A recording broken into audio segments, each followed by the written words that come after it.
Hit me. From Studio A in Arcata, behind the redwood curtain, it's time for... Succotash. Succotash Clips, the original comedy soundcast featuring snippets from comedy... Soundcasts. And here's your host from up the coast, practically unknown outside of comedy soundcasting, comedy soundcast soundcaster, Tyson Saner.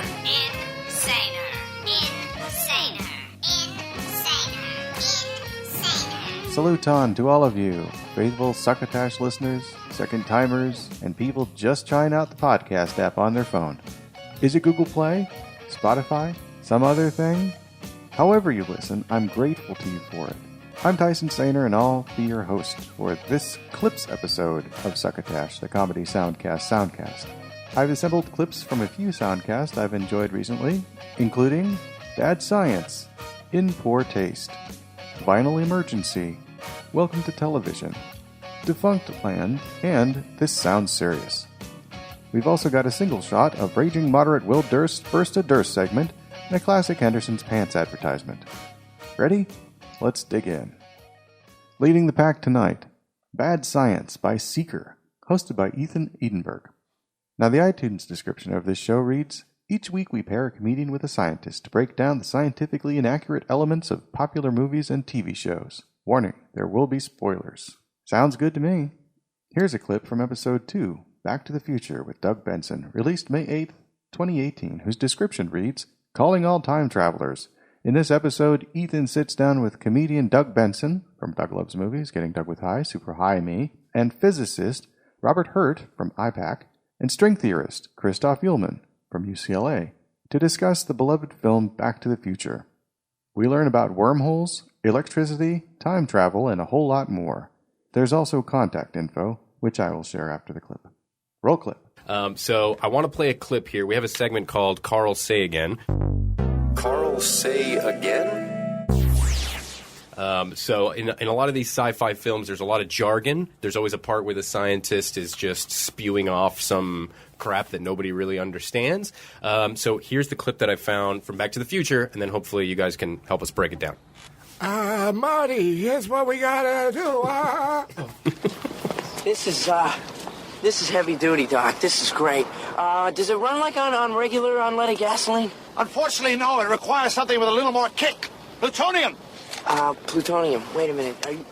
Are you telling me that this sucker is nuclear? Hey, keep rolling there. No. This sucker's electrical. But I need a nuclear reaction to generate the 1.21 gigawatts of electricity I need. Doc, you don't just walk into a store and buy plutonium. All right. So, first of all, so fantastic. Just a really entertaining way to get that information out there.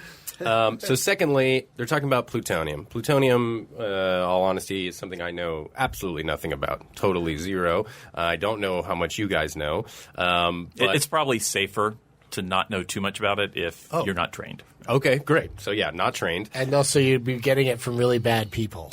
Yeah, apparently that's true. I'd have to steal it from nationalists. So, how much power is that 1.21 gigawatts or gigawatts if you prefer? Well, yeah, just right up, since you played the quote, right, I personally don't know of a single scientist who says gigawatts any more than you talk about how many gigabytes are in your computer. So okay. That's true all the way back to when that movie first came out, and I sat there, I'm like, gigawatts? Yeah, really? I heard, I don't know if this is true, but I did, in some of my research, find out that when Zemeckis and Bob Gale, the writers of the film, were researching some science crap, they saw some foreign scientist talking about gigawatts, and he was saying it wrong because he didn't really know English, and so they thought that's how you properly say it. That's it. So that's kind of interesting. But so anyways, how much power is that, A? And B, is that really what plutonium looks like, acts like? Because I also noticed, I don't know if this is true or if it was for dramatic effect, but they had it in one of the, it's like a capsule. It's like red liquid surrounded by clear liquid, and then the red liquid like disappears. So I just had no idea if that was accurate or not. Wow, there's a lot to unpack in this. Okay, take your time. Well, let's take the low-hanging fruit. I am not We'll be aware. over here. I'll be hanging out, drinking coffee. I'm definitely not aware of any form of plutonium where it can be turned into a liquid suspension. Plutonium is a very, very dense metal, and what you would have to do to somehow liquefy plutonium into a transparent fluid, that's probably the bigger sci-fi element of the movie than time travel. Would be my spin on it. But So it's like movie plutonium. Like this, when you're watching the movie, you're just like, oh, that's just a silly prop that they decide to make. They decide to make it look like that. there is some motivation, at least conceptually, to have it in a fluid surrounded container, right? Because you look at nuclear power plants, use heavy water to stabilize the nuclear reactions. You drop the fuel pods. Right. I've actually stood over a nuclear reactor once at a university, a small reactor, and you could look down and you could see a blue glow in the water around the control rods because the water actually can slow down the neutrons. It's a way of protecting yourself from neutron radiation. Whoa. So, however, I think you need to have more than like a couple inches of it around the plutonium to be an effective protection against the radiation. Still somewhat realistic, I guess is what you're saying, that there is some validity to... There's a little conceptual validity to that idea. It's a little a hat tip towards science. I think the harder part of all that scene is to try to justify how you can build an actual nuclear reactor that will take the heat from the plutonium. I mean, basically, a nuclear reactor is just a really giant, fancy way of taking a heat source, which is the radioactive decay from the uranium, usually creating the plutonium as a byproduct. I mean, uranium is usually what's used to power the plant, and the plutonium is the byproduct used to make things go. Okay. But yeah, it's basically you're using that to boil water, to generate steam, and then just run old-fashioned turbines just like you get in a dam or a coal-fired power plant. It's really the uranium is just the source of heat. And you still have to run it through a mechanism that generates steam, and then now you're back to 1800s, 1700s technologies in order to actually generate the power at that point. So he's somehow made a really nice, tight, little efficient power generator that can create gigawatts of power in something the size of a bread box, with or without the plutonium as a power source. It's very impressive, and I love how you said gigawatts. I know. Well, we are talking Back to the Future. So. That's true. Well, Doug, you have something? Jigga what? I knew it. Fantastic. Okay, so how had I never thought of that in all the years since I saw that movie? Oh. I think I saw bonus it somewhere, points. but yeah. Bonus points. You can send the show an email at badscience@seeker.com and find more information about Doug Benson at douglovesmovies.com. Now, if you click the podcast website link on Bad Science's iTunes page, you'll be taken to Seeker.com, which is filled with science content with a great assortment of articles and striking images, but no apparent link back to Bad Science the Soundcast. So if you want to listen to it, you can find them on Podtail and Player FM, as well as the aforementioned iTunes. And you can contact host Ethan Edenburg on Twitter at RoboEthan, it's at RoboEthan, and the band The Cooties, of which he is 1/3, on Twitter at THE_COOTIES. Coming in at number 2 tonight, In Poor Taste from Podsberg.com. So In Poor Taste has a Facebook page where the show's description reads, In Poor Taste is a comedy podcast based in Pittsburgh, Pennsylvania with your intrepid hosts Eric Driscoll and Sean Kendall. Join us each week for Distaste. And on iTunes, the show is further described this way. Eric and Sean meet twice a month in a pod floating down the Monongahela River to record Distaste for one person to listen to. Will they get sued, canceled, and generally assaulted? Yes. 25 minutes of goofs, 5 minutes of commercials, 25 minutes of goofs. We have recurring characters, sketches, segments, and guests. Also, new things happen. It's a podcast. They've been posting shows since December of 2014 and they're closing in on 100 episodes.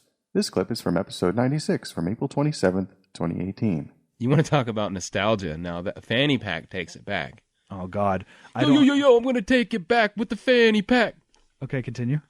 And then I'm going to hit a rack of ribs down on my nutsack. How many acts and get back attack? We're not Wiki. We're not rhyming here. Did you We're throwing fat stacks. Oh my God! Did you won another rap battle? It's amazing. Well, in that case, I'm just gonna crack a victory tea. Okay, Eric is drinking alcohol at 12 o'clock, which technically, physically, it's only 11 for us right now because Yes, we are. What is this? The fucking daylight savings chimes. he's drunk. I've been drinking. I didn't go to bed. I figured I'm gonna lose an hour. I'm losing 8 then. I don't give a fuck. Yeah, it's the end of daylight savings time today. The end of daylight savings time for the only listener. The only listener. The only listener.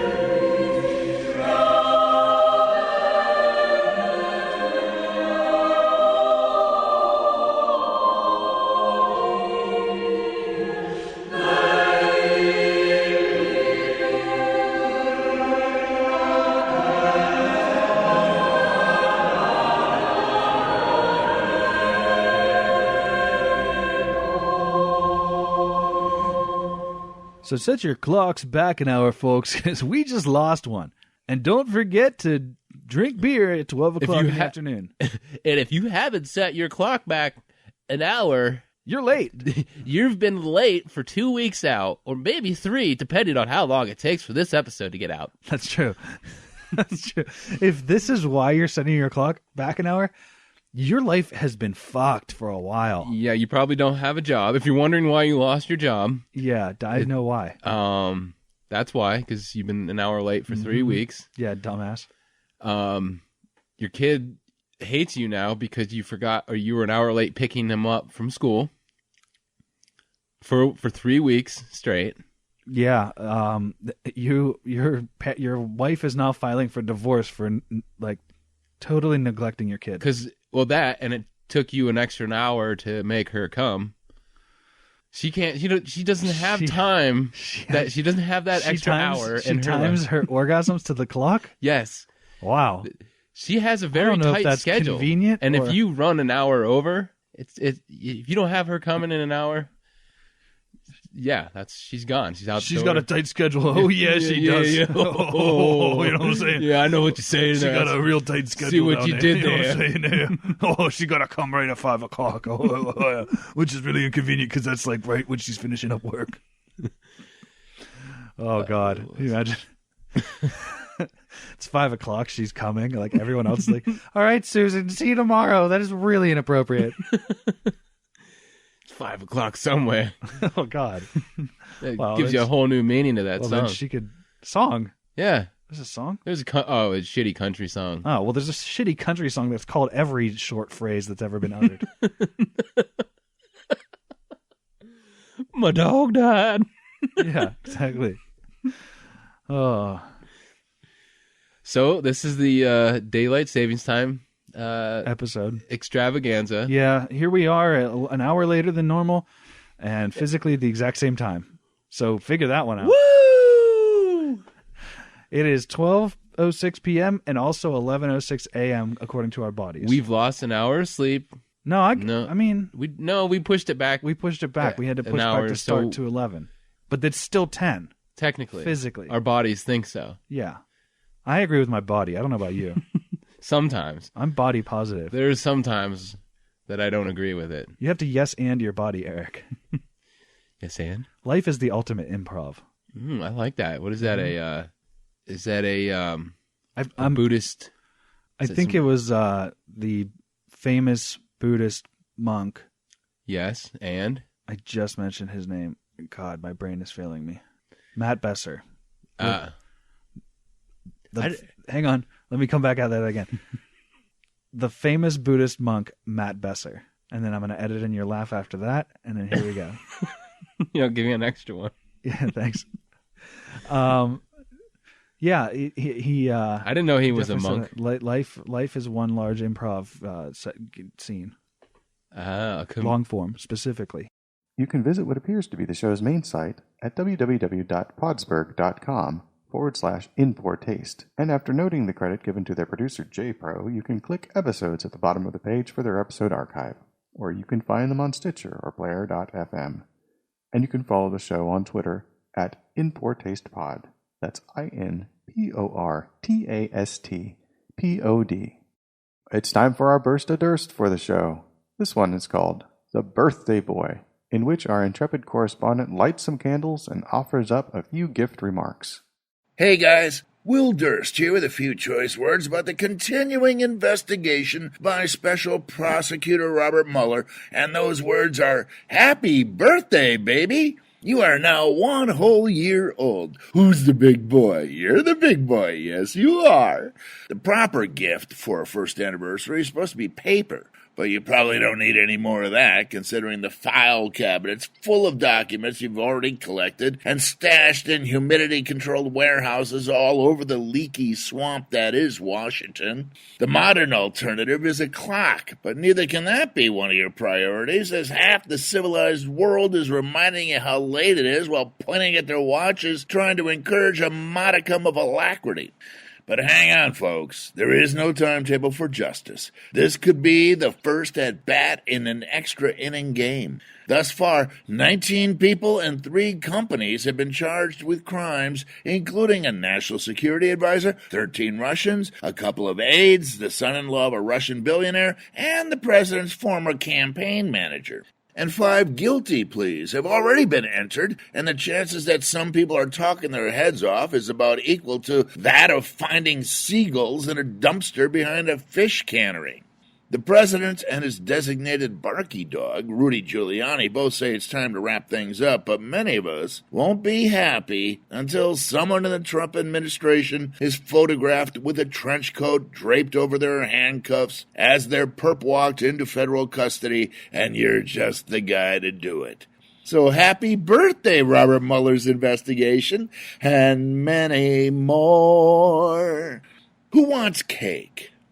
For Succotash, the comedy Soundcast, I'm Will Durst. You can visit Will Durst on his Facebook fan page, and you can visit him at willdurst.com. You can email him at durst.will@yahoo.com. And you can reach him on Twitter at willdurst, WILLDURST. Next up, Vinyl Emergency from Jim Henke. Here's a soundcast that is not a comedy soundcast, but touches on a subject I can relate to, due to my earliest experiences with comedy being delivered to my ears through the medium of vinyl records. There was a comedy section of Vinyl for Rent from People's Records here in Arcata, and it's where I first discovered the joys of Firesign Theater and Dr. Demento compilation albums. But back to Vinyl Emergency. Now, the description on iTunes reads, Vinyl Emergency explores the thrill of records and music in general, whether examining the recent vinyl resurgence or recalling the first albums that changed our lives. Guests range from musicians and industry folks to avid record collectors and close friends, all with captivating personal stories involving vinyl. Host Jim Henke is a frequent guest vinyl consultant on Chicago's WGN 720 AM and has been a freelance contributor to the Milwaukee Journal Sentinel, ModernVinyl.com, Sock Monkey Sound, and various other media outlets since 1994. If you go to www.vinylemergency.com and read their About section, there's even more details about this soundcast. It reads, Since January 2016, Vinyl Emergency has explored the thrill of records and music in general, whether discussing the recent vinyl resurgence, white whale rarities and colored LP variants, or recalling the first albums that changed our lives. Host Jim Henke speaks with everyday collectors to those who produce, engineer, or cut music to lacquer, as well as to artists, actors, comedians, and close friends, all with captivating personal stories involving vinyl.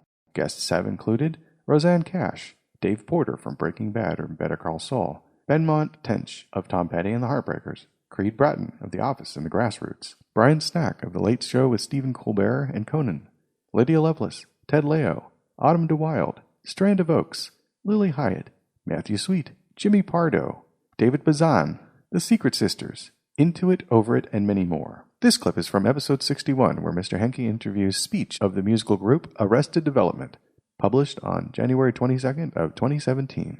Walk me through the process of getting vinyl records pressed then. Obviously, with the resurgence, there's still, there's new plants coming, there's new record stores popping up, which is great. But at that time, I mean, the waiting process must have been a lot shorter. But what was it like to kind of get those records, in? Like, you are on a vinyl record. You are now on this medium that you consumed music, through. Yeah. What did that mean to you, and kind of what was the process that you and your parents went through to get those pressed? It was literally everything for us. I mean, in those days, making music, the process of it was so magical. And so we would record at various studios, one of them being a studio called Tracks 32 that was, I know it was a little further out, but it was in Milwaukee pretty much, or a little outside of Milwaukee. And we would record there. And the first record we ever released was, they had a little record company, I guess, and they signed us to it. It wasn't anything past that one release, but they had a record company called Rainbow Records.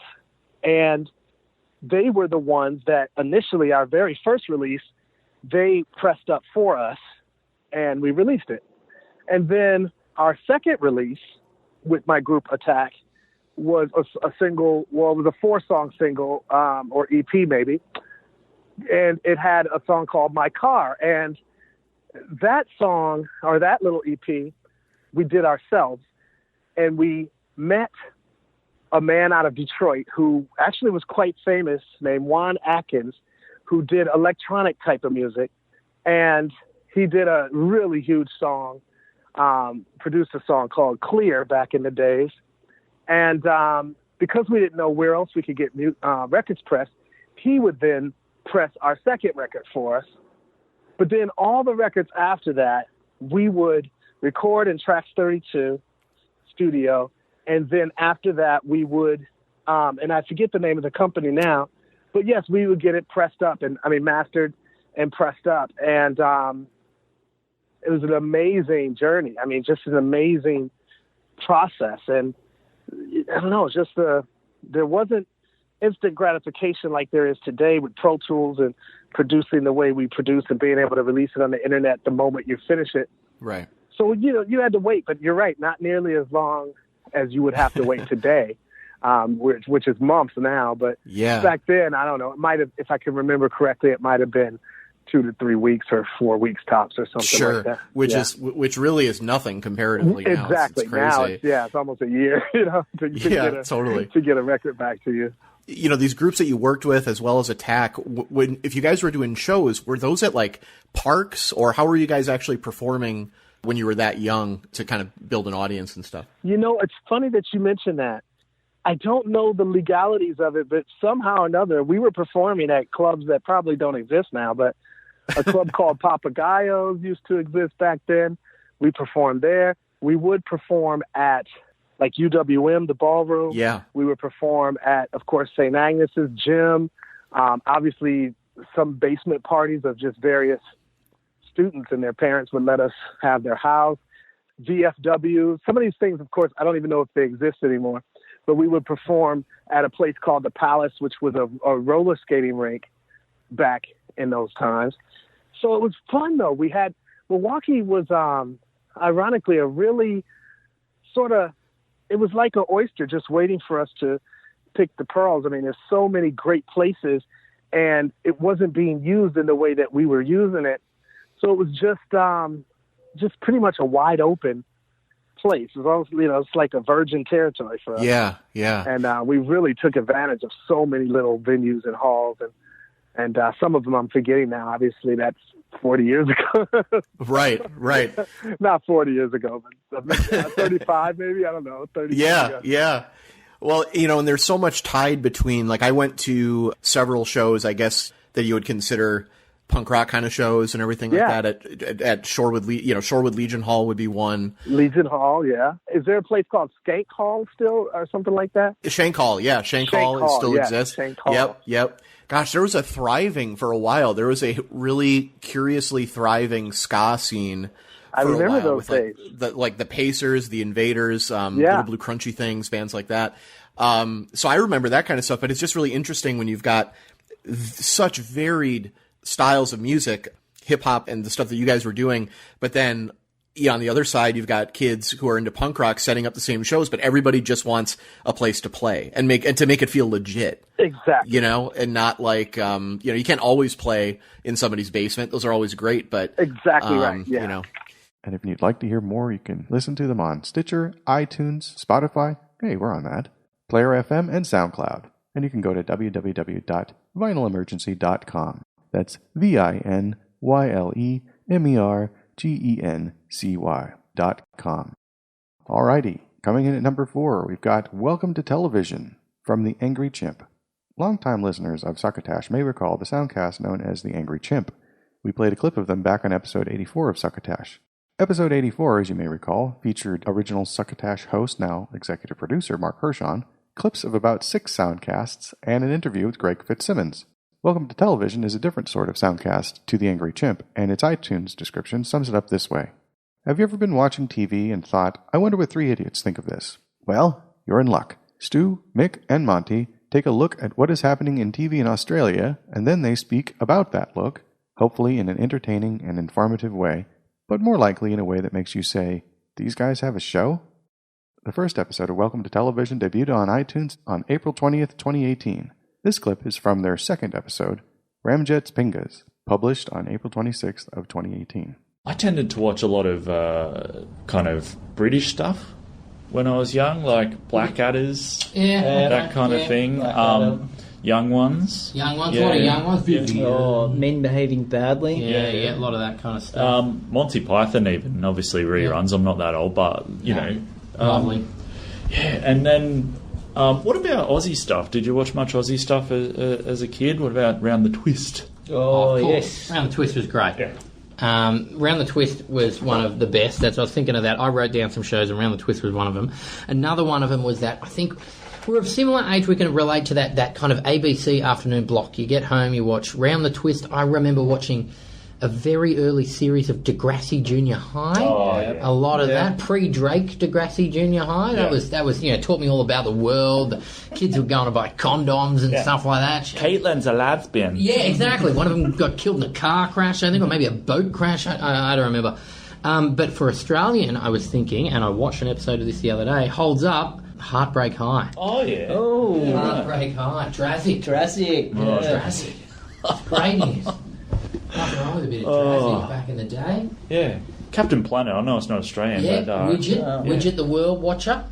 And, of course, Banana Man and his lesser-known buddy Apple Man, who sucked a bit. Yeah. Super Ted. Roger Ramjet. See, this is all that ABC block I was talking about. This is what... It wasn't parents couldn't who get away us with that these days, though. He'd take an energy pill and proton pills. He was on them. Yeah. Zooming all over the job. But he'd air quotes there, too. Yeah, it's hard to... News Channel 8. Roger Ramjet's Pingers. Yeah, bloody hell. On the wingdings. No, I think that's a deep vein of good television there. Also, Captain Planet, as you mentioned, that was great. I think they're remaking that as well. I think that's happening. Yeah, shit was Heart. I was going to say, what's the point of Heart? Yeah, Heart sucks. Also, Bangers and Mash. Trapdoor. Yeah, Trapdoor. Count Duckula. What about some kids' game shows? Were there any game shows? Amazing. How old are you again, though? I think that was when you were 20. No.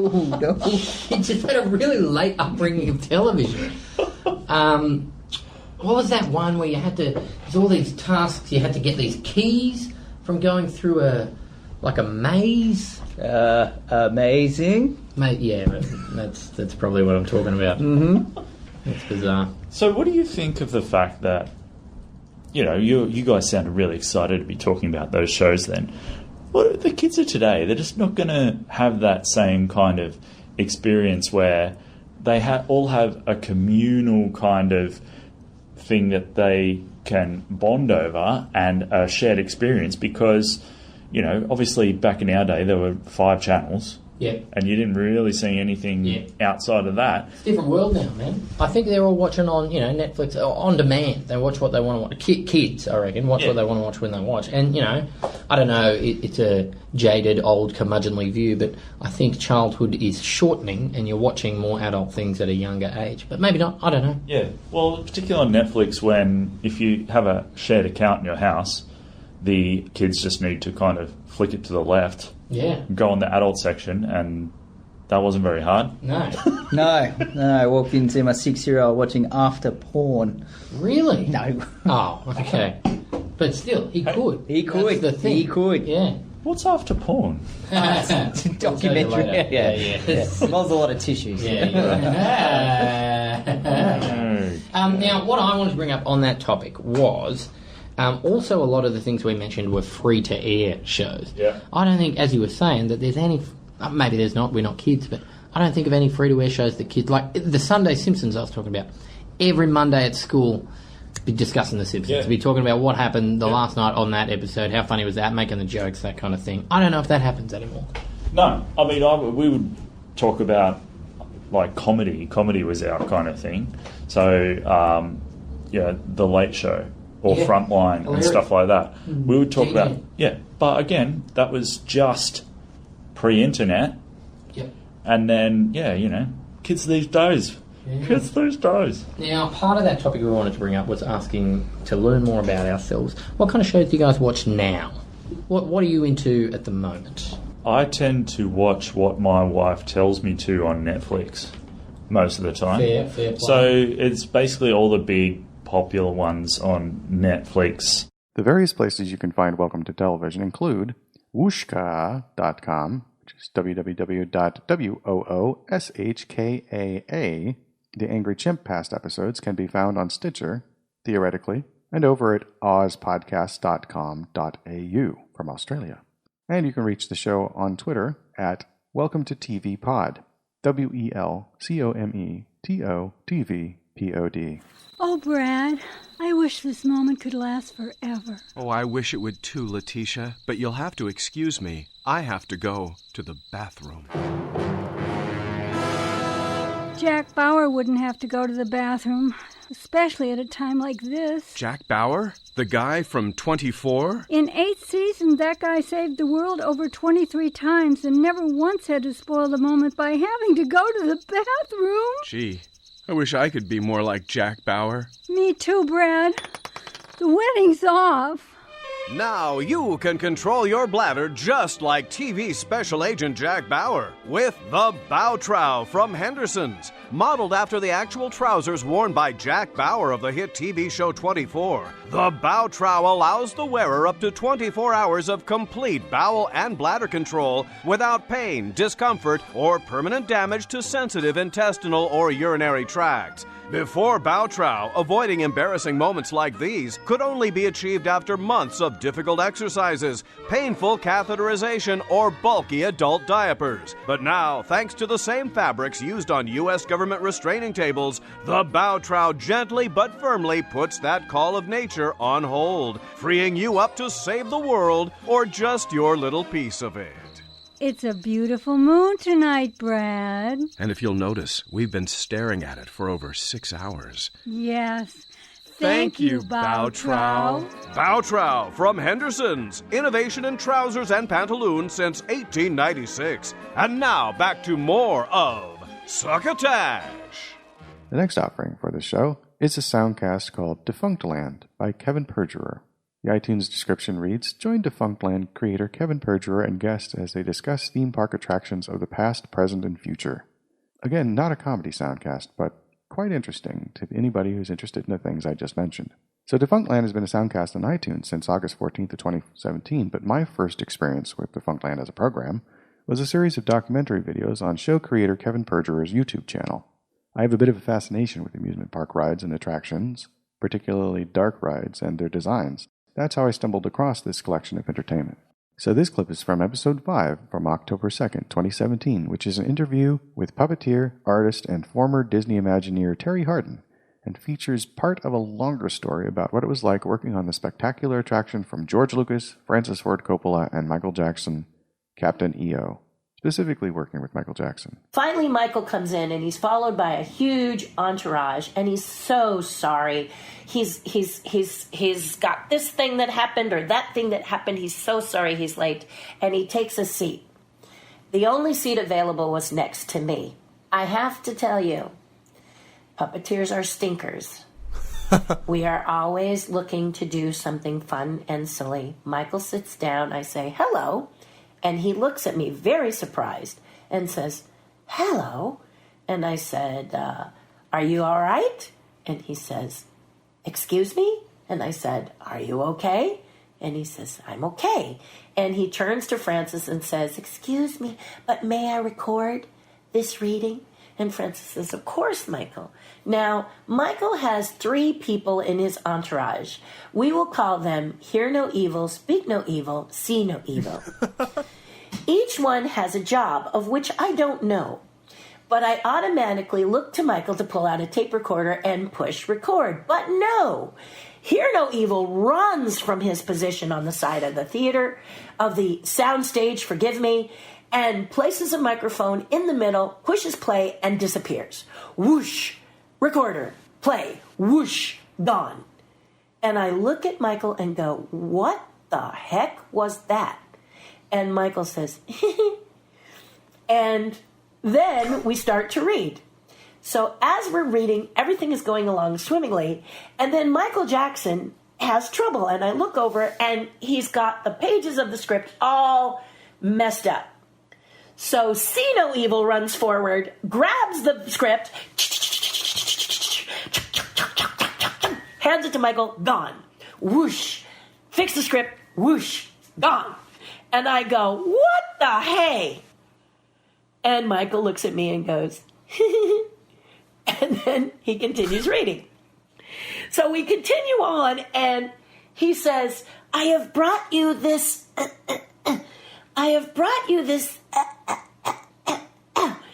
and the third person, so we've seen hear, we've seen speak, we've seen see, so speak no evil, runs up, juice, runs back.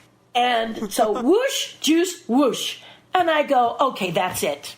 I'm looking at Michael. That's it. I've just never seen anything like this. Let me try. So I close my eyes and I go, and I open my eyes and go, "Where's my juice?" And Michael laughs and says, "You're funny." Well, you actually did this during the table I did read. this.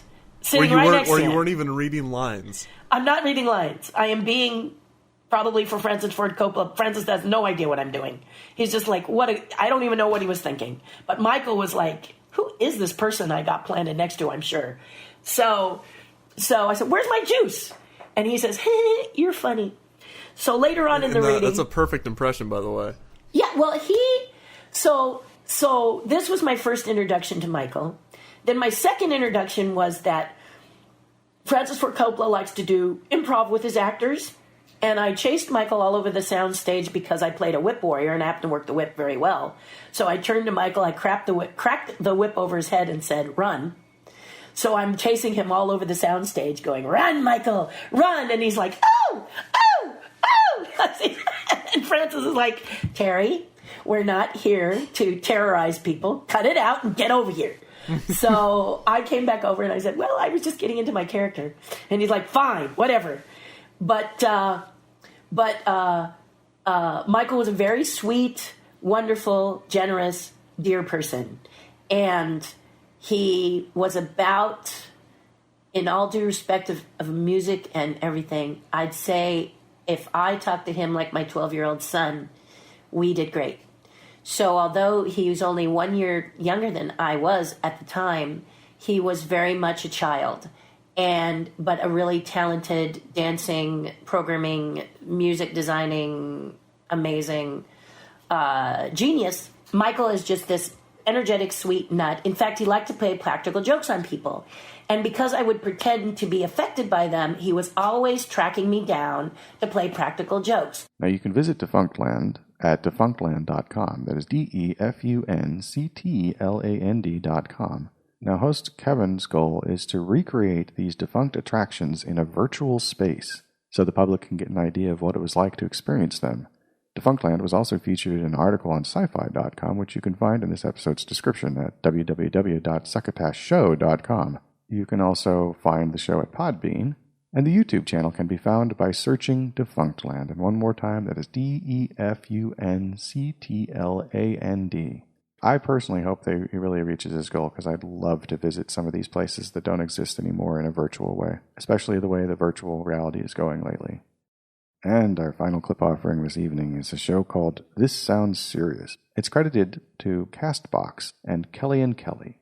And that's not and Kelly and Kelly. I'm not just saying and Kelly twice. I'm saying and Kelly and Kelly. This Soundcast is pretty new. Are you a fan of the first season of Serial? Do you enjoy true crime programming, including true crime soundcasts? This is something like that. Allow me to relate the iTunes description to you. Florida, 2007. A famous local weatherman is found dead on his waterbed. His brother calls 911 to report the murder. This sets off a shocking series of events involving cults, boy bands, horses, and mistaken identity. From Castbox and the comedy producers behind Stop Podcasting Yourself, CBC's This Is That, and Dexter Guff, comes a story so believable it can't be true. I shouldn't say too much more at this point. Here's a clip from the very first episode published on iTunes on May 1st, 2018, titled The Call. 911, what's your emergency? It's my brother. I think he's dead. Okay, please calm down, sir. What happened? Wait a minute.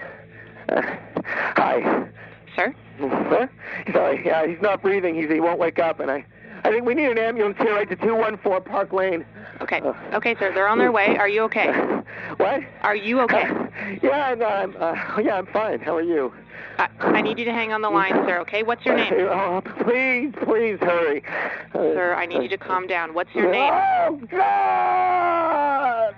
Sir, I need you to calm down, okay? What is your name? Oh, God. It's Daniel. Okay, Daniel. Can you tell me what your brother's doing now? Oh, well, I don't... He's in his bedroom. I got to put the phone down. We don't have a cordless, so this is one of those situations where, I'm going to put the phone down. I'm not hanging up. Just hold on 1 second. Okay. Oh, God. How do we get that cordless? Hello, this is Daniel. Hi, Daniel. Yeah, he's dead. He's face down in his bed, and I'm poking him pretty hard here, and it would be very unlike him to not respond to this kind of poking. So, he's dead. He's dead, and there's water everywhere. Oh. What do you mean there's water? Sir, what do you mean there's water? Oh, I'm standing in it. I mean, I don't even know if it's safe to hold the phone because I'm standing in this water. It's on the carpet. It's on the floor. It's everywhere. Oh, I need to be grounded. Hang on 1 second, please. Sir? Sir, can you come back to the phone? Okay, hi. Okay, what were we talking about even? You said there was water. Huh? You said there was water, sir? What's happening with the water? Yeah. What? Oh, no. There's something else. It was the floor, the carpet. Oh, he's dead. Oh, God, my brother's dead. Daniel, I need you to pay attention and answer me. Is there anyone else in the residence? Yeah, I know. Listen, do you know... am I doing a bad job of this? I mean, you hear these all the time, and I just feel like I'm not being helpful, and I don't even know if you guys do an employee evaluation afterwards, but I'm happy to take it because, honestly, you've been nothing but a pleasure. Okay, that's not necessary. It's been me that's been making a mockery of this whole thing. Okay, Daniel, I'm going to need you to call... Oh, my brother's so dead. Daniel, what's your brother's name? Oh, Chuck. Yeah. Why, do you know him? I don't think so. I just want to make sure... Hold on, I got to put the phone down again. I just want to... Sir, I'm going to need you to remain on the line. No, never mind. I thought I saw something move, but it wasn't at all. He's still just perfectly still and dead, I guess. Okay, sir. We're on our way, okay? You said his name was Chuck? Yeah, it's Chuck, yeah. Chuck Ronstadt. The weatherman.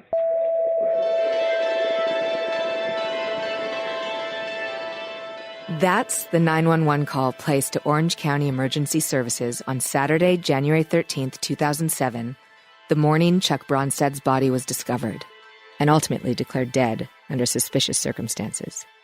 My name is Gwen Radford. I've always been fascinated with 911 calls. Hearing a 911 call is like jumping into a book right at the climax. 911, what's your emergency? 911, what's your emergency? 911, what's your emergency? Then I try to figure out the rest of the story. Is she breathing? Is the man still there? Where are you located? Every week, I listen to about 30 hours of 911 calls. They're available to the public. Some are silly. Do you know CPR, not who CCR is? Some are scary. He's watching me. And some are just bizarre. My foot is stuck in a drain, but more importantly, my wife is dead. fired a crossbow out my window and looks like I hit a neighbor. So, like, how bad does it have to be to send a police officer? A male one, 6 feet, maybe blonde. I'm stuck in bed. Over the years, I've heard about 40,000 hours of calls, and I have them all archived, cataloged by date, incident, location, murders, assaults, car accidents, fires. I may have started a small forest fire in the brush behind my house. I don't think of myself as obsessed. It's just the way my brain works. There's so much you can learn from a 911 call. The tone of voice, the breathing. What happened before the call? Why did the caller choose this moment to pick up the phone and dial it? What are they trying not to say? How do you know if you have, you may have burglared something or somebody's house? But after all the thousands of 911 calls that I've listened to, there is one that I can't shake. The weatherman. The weatherman? Yes, the weatherman in on television and in real life. So this is a bit of a thing. The call that Daniel Bronstad made to report his brother's death has been rattling around in my head for a decade. Calm down. Can you get a glass of water? Are you close to your kitchen? Well, I'm not going to get a glass of water. The water's all over the floor. It's just a reminder of what's happened to my brother. Glass of water. Who is this guy, and what is happening on this call? As of right now, there are 4 episodes, and if they're as fun as the first one, then I look forward to hearing more. The show appears to be hosted on Audio Boom, and you can listen to more episodes as they come out on Stitcher, Castbox, Google Play, and iHeartRadio. Or you can go to www.thissoundsserious.com and listen, learn more about the show, and even email the show at hello@kellykelly.ca. That is HELLO@KELLYKELLY.ca. Well, it's over. Not for good, but for now. That clown in the sky has begun to cry his bizarre, painted-on tears, but I'm pretty sure it's just from coasting downhill on a bicycle without adequate eye protection. Like goggles. Regular glasses wouldn't cut it, and, well, when's the last time you saw a clown wearing glasses? Aside from those ones of me on my SoundCloud and Instagram profiles, that is. It's a rhetorical question. The point is, I've got no more show for you at the moment, and I'm just stalling for time. I have fun doing this. So for the gang here, with the word here in quotation marks and this little bit parentheses, I've been Tyson Saner, attempting to bring little bits of the audio parts of the internet to you, so you may perhaps be interested to find those shows on your own, or ones I haven't discovered yet, and believe me, there's thousands. I've put that in all caps for emphasis, so you know I'm serious. If you've enjoyed the time we spent here, I'm very glad to imagine that. It means I'm doing my job. So until next time, I'll bid you a fond farewell and, if I could, remind you to have fun in your life when and if you are able, and if you would also remember to please pass the Succotash. You've been listening to Succotash Clips, the comedy soundcast with your host, Tyson Saner. Brought to you by Henderson's Pants and... Imagine your company's name right here. Find us on the web at succotashshow.com, on iTunes, on Stitcher Smart Radio, on SoundCloud, on YouTube, on Dunder, on Blitzen, on iHeartRadio, and on a Laughable app. You can hear us streaming and like us on Facebook. Follow us on Twitter at Succotash Show. Email us at TysonSaner@succotashshow.com. Or call into the Succotash hotline at our toll call number, 818-921-7212. That number again is 818-921-7212. You can also upload clips from your favorite comedy soundcasts directly to us by using our direct upload link at hightail.com/u/Succotash. Production of Succotash is overseen by Joe Paulino through the auspices of Studio P Sausalito, hosted by Tyson Saner. Our executive producer is Marc Hershon. Our musical director is Scott Carvey. Our booth assistant is Kenny Durges. Until next time, I'm your loyal booth announcer, Bill Haywatt, reminding you to please pass the Succotash. Goodbye.